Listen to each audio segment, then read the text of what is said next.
അസ്സലാമു അലൈക്കും. എൻ്റെ പുതിയൊരു വീഡിയോയിലേക്ക് എല്ലാ കൂട്ടുകാർക്കും സ്വാഗതം. ഞാൻ 2-3 ദിവസം മുമ്പ് ഒരു വീഡിയോ ചെയ്തിരുന്നു, പച്ച കാന്താരി മാറ്റി നടുന്ന. അതിനായിട്ട് ഞാൻ കുറച്ച് മേൽമണ്ണെടുത്ത് മാറ്റി വൃത്തിയാക്കി വെച്ചിരുന്നതാണ്.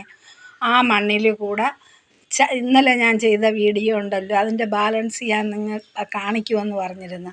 ആ ചാരവും തലയഞ്ചാളയും ഉള്ളിത്തൊലിയും എല്ലാം കൂടെ ഞാൻ മിക്സ് ചെയ്ത് വെച്ചിരുന്നു. അത് നല്ല രീതിയിൽ 45 ദിവസം കൊണ്ട് എനിക്ക് പൊടിഞ്ഞ് കിട്ടി.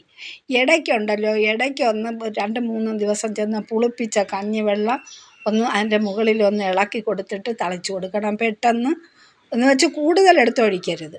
അപ്പോൾ ആ മണ്ണ് കൂടെ ഞാൻ ഇതിൽ ചേർത്തിട്ടുണ്ട്. ഇതിൽ കുമ്മായപ്പൊടിയും ഞാൻ ഇട്ടിട്ടുണ്ട്. തക്കാളിക്ക് പ്രത്യേകിച്ച് കുമ്മായപ്പൊടി 2 ആഴ്ച കൂടുമ്പോഴെങ്കിലും 1 ടീസ്പൂൺ കുമ്മായപ്പൊടി ഇടണം. നമ്മളെ നാട്ടിലെ മണ്ണ് പുളിപ്പുള്ള മണ്ണാണ്. അതിൻ്റെ പുളി മാറാനാണ് ഈ കുമ്മായം ഇടുന്നത്. അപ്പോൾ അതിൻ്റെ ചുവട് എല്ലാ ചുവട്ടിലും ഞാൻ ഇട്ട് ഇന്ന് വളമിടലാണ് എൻ്റെ ജോലി. അത് ഞാൻ ഇടുന്നുണ്ട്. അപ്പോൾ തക്കാളി ലെന്ത് കൂടി പോണത് കൊണ്ട് തക്കാളിയിൽ മാത്രം ഇടുന്നതാണ് ഞാൻ നിങ്ങളുമായിട്ട് ഷെയർ ചെയ്യുന്നത്. അതിൻ്റെ ചുവടൊന്ന് ഇളക്കിയിട്ട് ഈ വളമിട്ടിട്ട് നിർബന്ധമായിട്ടും വെള്ളം ഒഴിച്ചു കൊടുക്കണം. അപ്പോൾ എൻ്റെ വീഡിയോ കാണുന്ന കൂട്ടുകാർ ലൈക്ക് ചെയ്യണം, ഷെയർ ചെയ്യണം, സബ്സ്ക്രൈബ് ചെയ്യണം. പുതിയൊരു വീഡിയോയുമായി വരുന്നത് വരെ എല്ലാ കൂട്ടുകാർക്കും ബായ്.